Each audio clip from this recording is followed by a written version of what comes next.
first question. How do we help the building and the faculty and staff change so we get the most from you according to this book? What can we do to help you? Probably the first thing to do would be notify the teachers of what we're trying to do and try and change, and how they could orient their classroom based on the new change that we're trying to accomplish. Mm-hmm. Anything in particular, Matthew? What do you think is like the thing that's the most important that needs to change? Probably the way teachers teach, not just handing out worksheets, but like collaborative kind of thinking. Changing the seating arrangements instead of rows into like maybe small groups, or a arc kind of formation might help also with trying to focus everyone. Mm-hmm.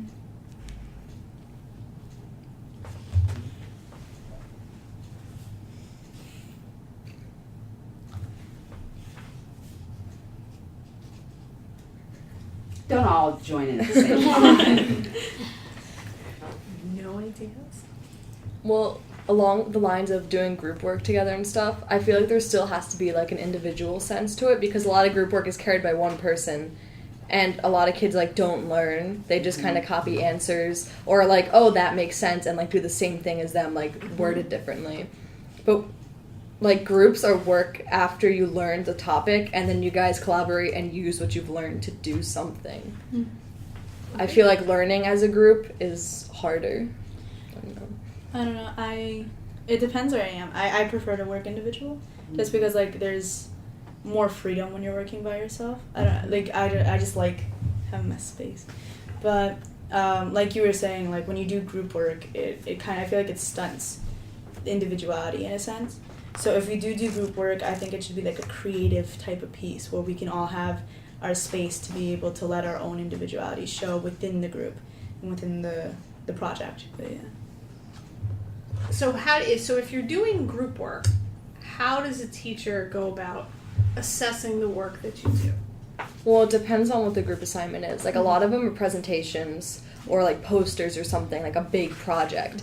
And usually it happens after we like go over a unit, like a big unit in a class that's very important for like the final exam or whatever else we're doing. So say it's like U.S. history, and for my class we do a lot of group work, and like we learn the material and then we like create a presentation for it and then present like to the class the material. But a lot of times it's just, all right, like count off in numbers, then you're going to be a group, here's your question, answer it, you need these requirements. And then you just go from there, like you create your own presentation. You have to like not just read off the board. Is there ever any assessment built in where you're assessing how well the group work together and grading each other as group members? No, I feel like it's just the work itself. Yeah. Like I've never had a teacher who's like, all right, everyone like put in what you've done, and like I'll see like who carried the group, because there's always that one person. I don't know who, but I remember last year in her global class she was doing group work, but everything she wrote had to be in a different color with the others. Like they all had their assigned color, and they had to highlight their work in that color to know the teacher how much people did the work. But I'm like, that's easy to just. Yeah. Usually when teachers grade work or group work, they kind of just give one grade to like the to the final project, and that's everyone's grade.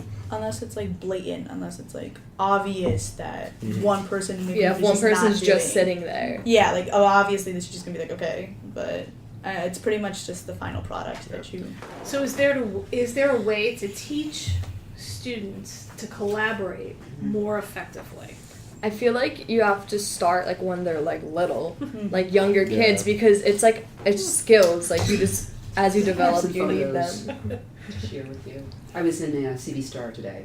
Well, like you need to learn, and a lot of kids like don't speak in front of the class or like speaking in big groups because there's kids who like I'm very outgoing, but there's other kids who don't like talking, but they never like they get to a certain teacher who's like, all right, we're gonna be doing a lot of presenting, and they're like, whoa, like I don't have a lot of experience in presenting, and it freaks them out. But I feel like if we start like working in groups and presenting and learning how to speak as we're younger, it just So gets students in better and better schools. because there's different skills you learn. There's so little. There's skills that you learn from a very young age. Okay. So yeah, I think starting And at little a kids younger work age together will better help. because they're less No, like we work judgy. together. Right. This was in CV Star today.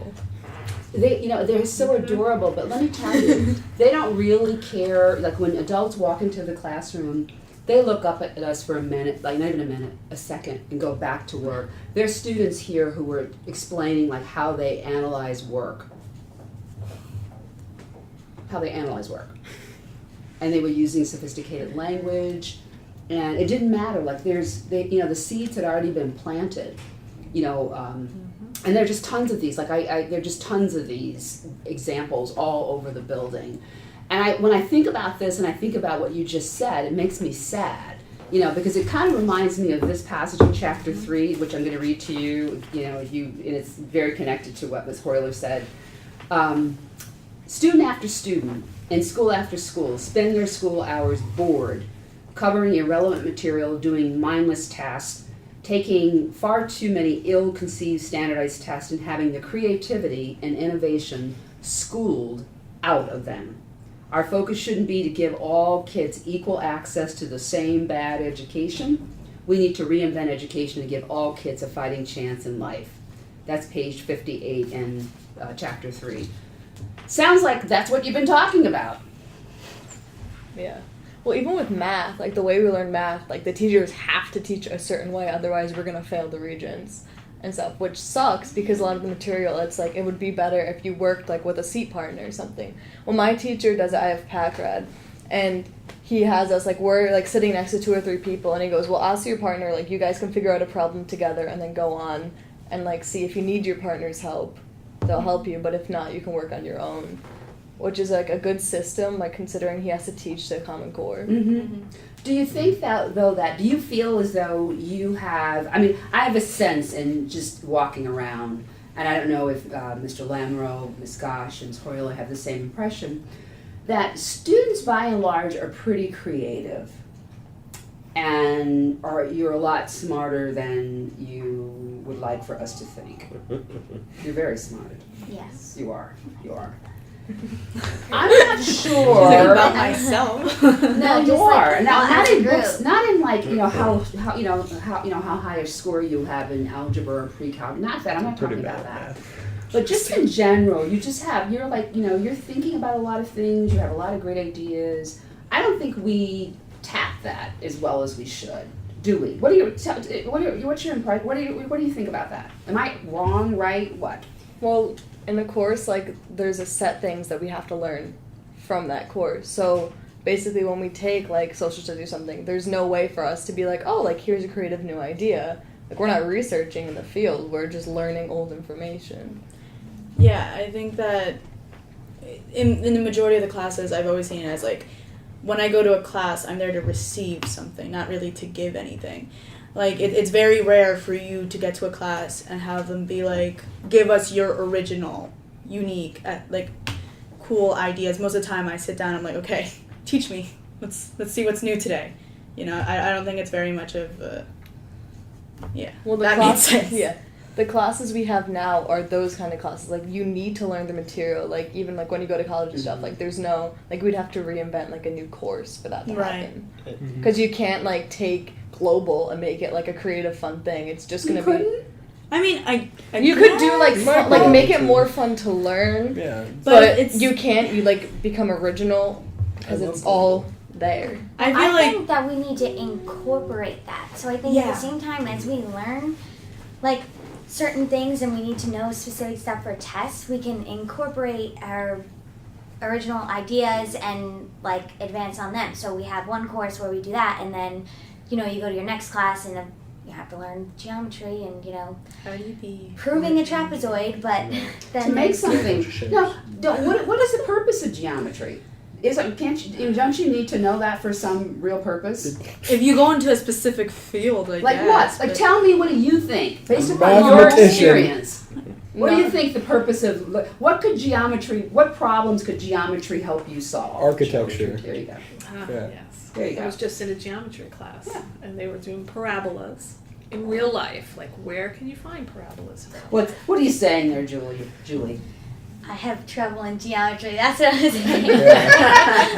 I did too. So I'm in that club. I had a lot I'm pretty of trouble bad with at all geometry. math in Oh, general. same. It doesn't. Chopping up out. What's that? Oh, I was just saying that I was bad at math. Yes. But I think that the overall, sorry.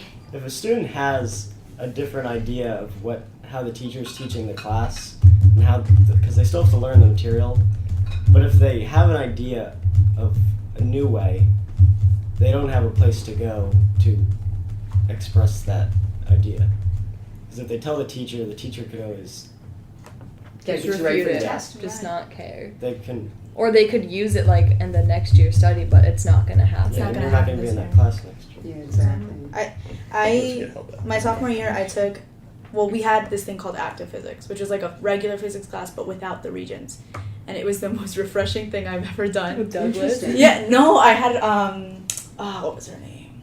Beresford. Huh? Craig. Craig. Greg. But it was the most refreshing thing because I wasn't worried. I was like, oh, I don't get this, but it's okay because I'm not going to fail a test at the end. Mm-hmm. So, like... So it made you. So you took a chance. I did, because before I was like, everyone I knew was going into Regents, and I was like, I'm not gonna pass Regents. I know I'm not, because I don't have that type of mind. And at first, I was a little reluctant to take active, because I saw it.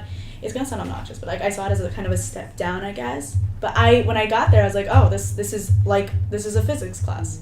I don't have to take a Regents at the end, and it's seen as a regular physics class on my transcript. So it really didn't do anything. It just lowered my stress levels. And you do so much better in that class. Oh, yes. Like, I'm in a regular chemistry class, and, like, I haven't gotten below, like, a 95. Like, it's so much easier to understand the material, and you do a lot of labs, so, like, you actually, like, use the material. There's no stress. There's no and there's not a lot. Like, there's, Yeah, one day you'll, like, take notes, and then you use those notes and you memorize them through work and stuff. Yeah. I was going to ask if you felt you said in some of your classes you feel like you're just receiving the knowledge. Did you feel that way in your active physics class? No, I felt like I was using it because, like you said, you're doing constant labs. You're doing hands-on work. So like you learn through doing instead of sitting there and writing down. So the question is, can we collectively work that model into other disciplines? Mm-hmm. And I think the answer is yes, but we have to figure out how to do that. Yeah. Right. Well, with some classes, don't you still need to take, like, certain regents to pass in New York State or to graduate in has New a York requirement, State? sure. But if you step outside of New York, It doesn't Guess matter. what? They don't. Yeah. It Do doesn't, it regents. doesn't do anything for you. There's. And the whole idea, I think, is if you learn how to think, and I mean you do that through content, but if you learn how to really think critically and problem solve and do all the things that we talk about, right, and that are talked about in this book, you can pass. I mean, you're going to be fine on the Regents, right, or any test that is given to you. That should be seen as more. I think part of the shift of what we're trying to do and talk about is more the floor than the ceiling, right? Mm-hmm. That's not the purpose or the reason why we do all of this. I kind of feel like that's what stops everyone, like, or the teachers from figuring out, like, our ideas and our uniqueness, because we're also stressed about just taking the test and knowing the certain script that, like, we can't express that. We're always And the teachers are so studying. concerned with, like, the With kids who having us. struggle, like, they need to pass. Like, I need to help them get out of this class. There needs to be, like, an even balance, because obviously we can't, completely throw that all away, but there needs to be a balance in order for us to, like, achieve that goal, I guess. do we mine the creativity out of you? Like, do we dig it out? Because that, like a mine, like a Certain coal mine, aspects. M-I-N-E. Do we mine it out of you? Do we? And I'm not just talking about your current experience, but you have a K-12 experience in the district. Do we get in the way of you being creative and innovative? It's a week before.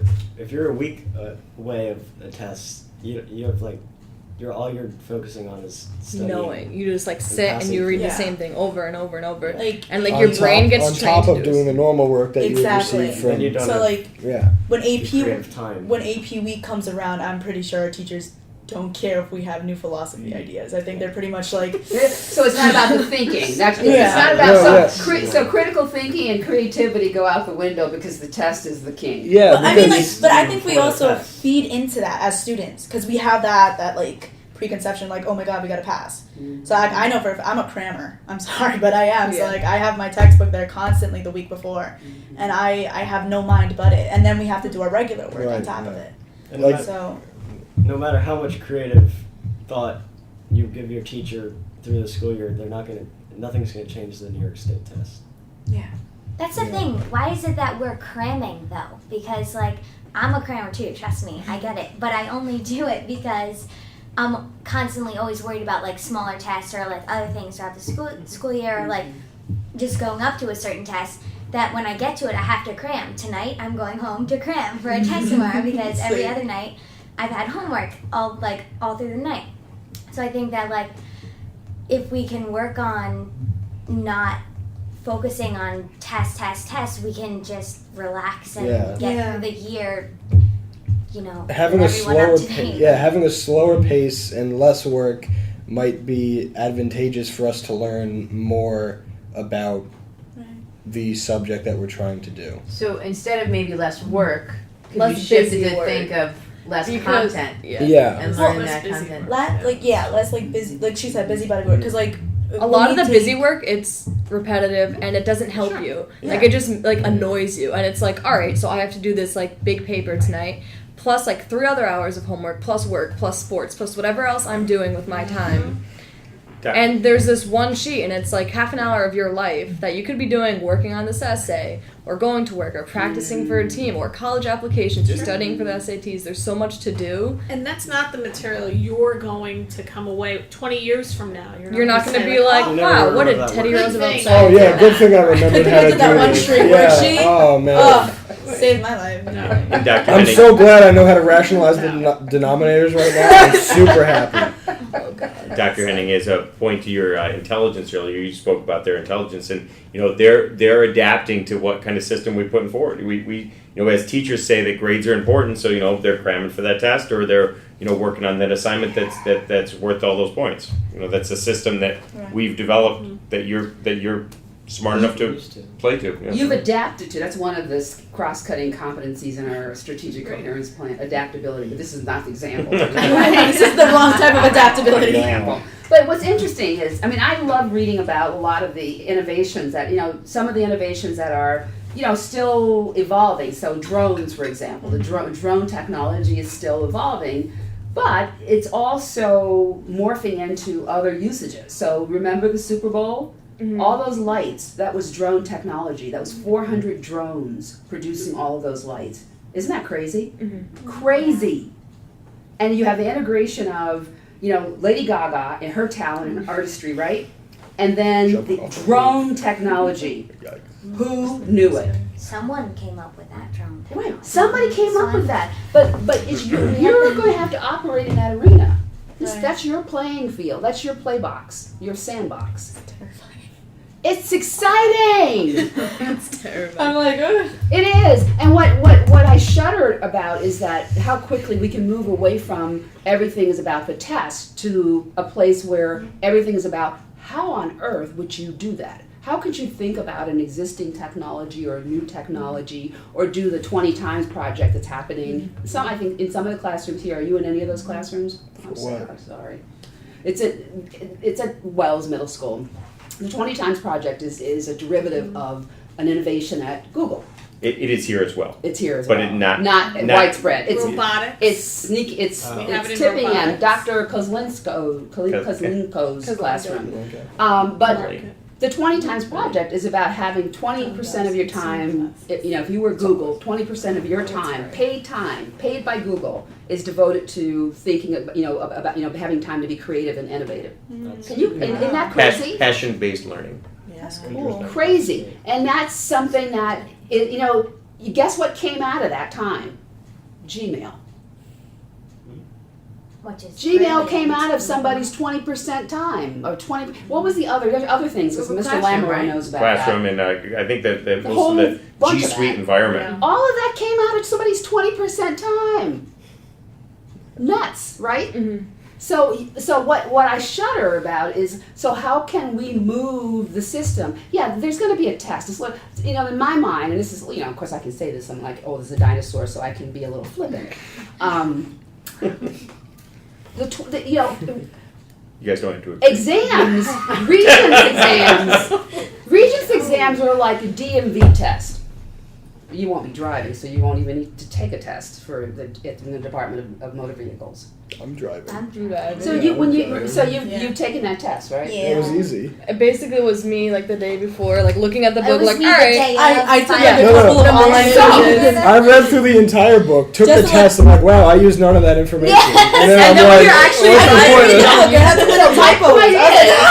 My point is, we gotta somehow find time for you to do the things that are going to matter, so that you can function in this environment where there's going to be, and it already is, rapid change, lots of unpredictability, lots of opportunities to be creative and collaborative, and that, we're gonna always need content, but it's how we use content, and how we assess what's valuable.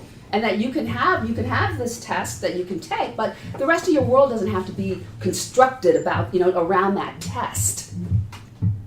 Because it is like a DMV test. I have a question. There's gonna be like a ton of new like courses, right, next year that we can pick. So maybe like you said, there still has to be content. So we're still gonna go to classes and we're gonna be learning content, but maybe some of those courses could be like that 20% time, or that like break away from content and just giving our ideas and then helping express that when we're in classes where we're.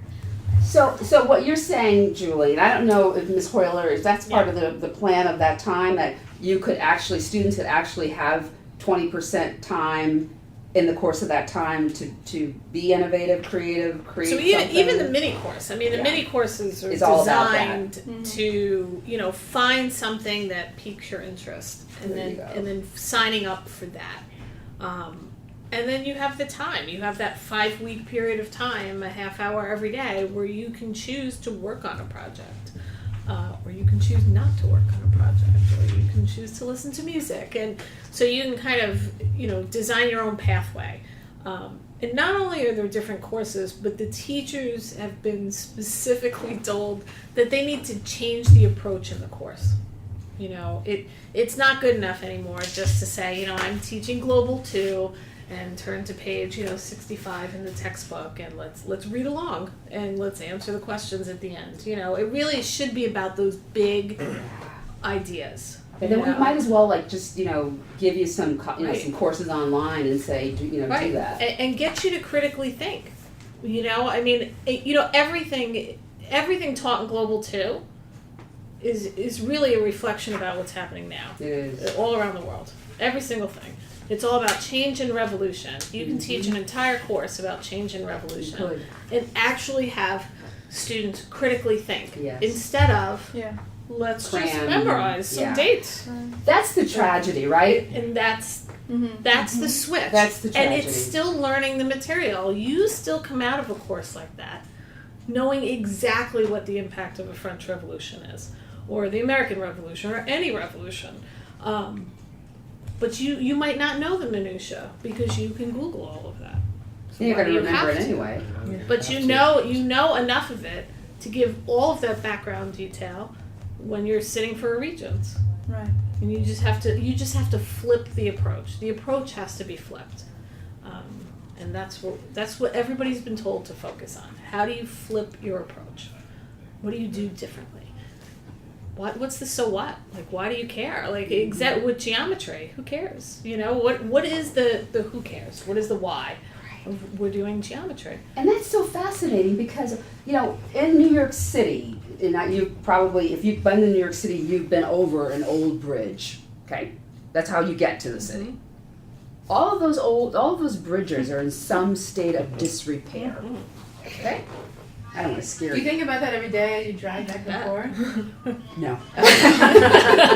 Give you something to think about Just be thinking about it. Don't think about it. But there's a whole technology around that's very much about, those concepts that you learn in geometry and algebra. I mean, supposedly algebra is really at the core of, the construction of bridges. That's really the math that's used. But you would never know that because you are not necessarily, in a place where you can, apply Build that, a right? bridge, yeah. You can't, or that you could, that maybe part of like a 20% project was to, have the school district arrange for classes to, go to the Tappan Zee Bridge. That's fascinating because a new bridge is being constructed while everybody drives over the old rickety one. One with holes in it, you mean, right? Yes. Yeah. All the traffic, rusty all that one. fun. But Yeah. that's Let's fascinating, drive right? into that. That's terrible. Wouldn't you want to talk to an engineer rebuilding the Tappan Zee Bridge? Wouldn't you? Yeah. Honestly, Well, Yes. also, like, if you Scared. think about it, it's such a big project, so the person who's running the project tried to get there. He obviously had or her had competition to get there, and, like, actually is passionate about it. Right. Instead of, like, you know how sometimes people come in and they're like, oh, this is Oh. what I do, and you're like, oh, that's fun. They're not passionate about it, you don't really care. But Right. wouldn't that be wonderful? Wouldn't that kind of like Exactly, yeah. help you to kind of view the importance of something as abstract as geometry if you were actually applying it to something authentic? I also think things like that, like trips like that, could spark interest and like motivation in kids who don't have motivation, Yeah. just who Well, don't when you really see know what they someone want who to do. loves what they do, like, Yeah. you're like, wow, that's actually cool. Like you pay attention to what they're saying because Exactly. you can, like, tell that they're passionate about it, and you let them talk. Right. And then, like, if you don't like it, like, all right, well, I heard what you like, that's cool. But if you do like it, then you can actually look into it. Yeah. And I feel like that kind of connects back to the classroom and like our learning setting. So, I mean, I want to leave a classroom every day and feeling a couple things. One, that we all accomplished something Not and stressed. we learned something. Two, that I'm not going to go to my next class and feel like I'm zoning out, which I do very much too often, thinking about other classes or that, I'm too stressed about this class. I just want to be able to sit there and learn something and contribute something and leave going to my next class doing the same thing. And I feel like that would be better than what we're doing right now. I think, like, if you leave a classroom feeling like you actually learned something, feeling like enriched. And then we all have that, like, that one class that you come out of every day, Oh, and yeah. you're like, yeah, I learned. Like, I enjoyed myself. I didn't zone out. Like, I have algebra 2. Like, some days I, like, kind of fall asleep, and my teacher's like, are you all right? And I'm like, yeah, I'm good. So we have to focus in on those classes then. We have to find out what's going on in those classes that is, like, causing you to feel that way. And we're all different. Like, everyone has Yeah. the class that they love, They have and the that one teacher that they class. love, and, like, the way they like to be taught, which some teachers do better than others. Right. And, like, everyone is different. What is it that, like, makes you guys feel? Like, which classes? Just, like, curious that makes you feel. I have classes. My You don't have to Spanish mention class. you don't have to mention names. Spanish Just, class. No, just, like, what like what US. happens in the class. You participate. Like, a lot of, like, discussion, like, even with the teacher, like, when they're teaching, like, some teachers are just like, here are your notes, like, write this down, like, hurry writing because we have a lot to get done. But then there's teachers who are like, oh, does anyone know this? Like, and then you talk about it, and you, like, relate it to current events, or just talk about new discoveries in So, the like, field. discussions. Like, discussions. Yeah. Connections. Yeah.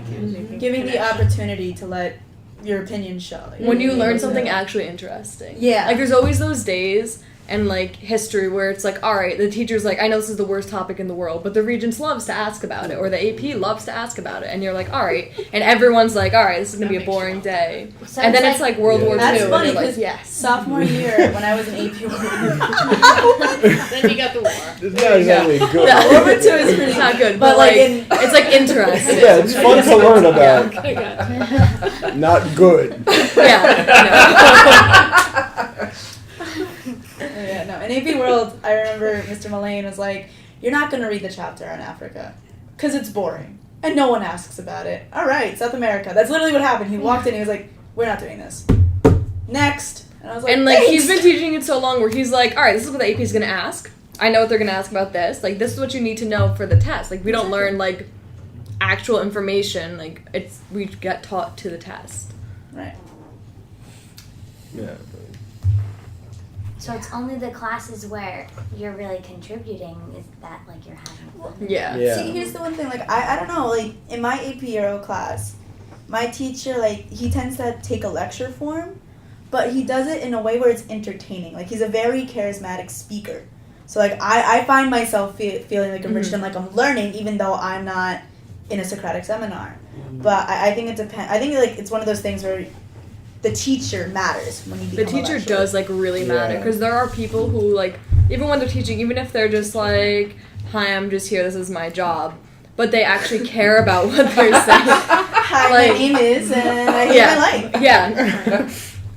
But you can tell when a teacher like cares about what they're doing and wants to teach you, and then there's some Exactly. teachers just like, here's information, and you just like, all right, this class kind of sucks, like I don't want to Yeah. be here, you don't want to be Yeah. here. Yeah. But then there's teachers who like will take what they're teaching and then be like, all right, what do you guys think? Like, Yeah, they're like- what does this remind you of? They'll go out of their way to try and make sure that everyone understands, and if not, they'll like go back into other details about whatever And start a topic. discussion Yeah, and try to start- see yeah. if like if one person understands it, if they can explain it to like Right, increase others' exactly. There'd understanding. be like and a their own. conversation between the students and the teacher, not just the teacher presenting a slideshow to the students, notes and whatever. And I don't think we can change all of that. Yeah. We next can't year. because Like, there's all of just a the sudden- courses we need to learn. We you know. can't like suddenly be like, all right, now history is going to be the best class. Like It's it's the interesting, best but class. there's It there's is. like I agree. yeah, there's interesting favorite stuff. We Yeah, already I voted. love We already voted. It was physics. Mine was No, so. What? I what didn't never get taking physics. So what is your favorite? Let's hear what your favorite is. I never We'll took chem, it's chime okay, it in. doesn't matter. The adults here, the dinosaurs at the table will chime in. So, Julie, you start. What's your favorite course or favorite subject? Okay, I'm gonna give you my favorite subject and why. My favorite subject is AP World, and the reasons are because one, that my teacher makes it very fun to learn, and two, I just think the content is like cool to learn about. I mean, it's real life; it happened. It's a real life situation. It's not like prove the trapezoid. Mine was How is- English 10 million years ago. I'm sorry, I don't like English or math. I'm sorry. English, I like the stories. Oh, yeah, no, Hey, I like the stories. Gosh. Now or then? Then. And then do now. And then do that, yeah. Give us an A and a B. I, definitely history, but I was best at PE. Yeah. I kind of enjoyed that one more. And now, neurobiology of learning differences. It's really, because it's all relevant to what we're doing. Anyway, I'll stop talking now. I could go on and on, but I'll stop. History for me. Favorite? Yeah. Lovely. I like U.S. history and like biology, so like it's like tied between There them. you go. Combo. Yeah, like I like biology, and I'd rather learn about like world history rather than like U.S. history. So I like world history. I like the humanities. Like I like history and English, everything that kind of lets you share. I don't know. Yeah. Gotcha. I like earth science. That's the field I want to go into. Good That's for you. cool. High school. Good for you. U.S. history and music. Look at that. Physics. AP Computer Science. Oh, lovely. All right. I haven't taken physics. What's it like? It's fun. Yeah. Don't take if you want to do advanced, take advanced. But if you're gonna take it, Oh, no, take like don't Cry a take little. agents. I'm like Yeah, horrible. cry. I'm horrible at math. Is Take that? it with Mr. Douglas. I'm horrible at math too. You just do a lot of stuff, and he lets you like teach yourself, and then he helps you if you need it. But like, you actually have to figure stuff out. Make sure you apply yourself. Yeah. Yeah. Do I your took. homework. Otherwise, after you'll physics. fail. Oh. So something to reflect on in your last second, okay? You don't have to answer. Just a sort of a kind of a summary of all of this. In chapter 3, page 68. If our democracy is to hold together with any hope of or prospect for pragmatic alignment of interests and actions, we need a citizenry with a strong base of essential skills: critical analysis, communication, collaboration, and creative problem solving. But as we will see in these next couple of chapters, a few of our graduates are receiving an education equipping them with the skills. Few, meaning not many, of our students, our graduates, are receiving this education equipping them with the skills needed for effective citizenship. So the authors are making the argument that you need those four: critical analysis, communication, collaboration, and creative problem solving. So think about the degree to which you're experiencing that. You know, you don't have to answer, but think about that, and we'll pick up on that at our next podcast. Any final thoughts?